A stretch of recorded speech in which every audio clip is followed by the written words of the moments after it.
नमस्कार. राज्यामध्ये बघितलं तर जे कांद्याचे बाजारभाव म्हणावं तसे नाही, मोठी सुधारणा होण्याची गरज आहे. सध्या बघूयात कांद्याचे बाजारभाव काय आहेत. छत्रपती संभाजीनगरमध्ये बघितलं तर जे आहे या ठिकाणी 4,536 क्विंटलची आवक आलेली आहे. कमीत कमी 250, सरासरी 775, तर जास्तीत जास्त 1,300 रुपये मार्केट या ठिकाणी छत्रपती संभाजीनगरमध्ये आपल्याला पाहायला मिळत आहे. या ठिकाणी जर बघितलं तर जे आहे मोठ्या प्रमाणात बाजारभाव घसरलेले आहे.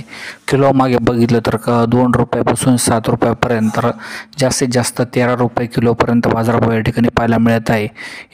यानंतर जर बघितलं तर पुण्यामध्ये 9,273 क्विंटलची आवक आलेली आहे. कमीत कमी 500, सरासरी 1100, तर जास्तीत जास्त 1,700 रुपये मार्केट या ठिकाणी पुण्यामध्ये पाहायला मिळत आहे. यामध्ये जर बघितलं तर जे मार्केटमध्ये मोठी उलाढाल होण्याची गरज आहे.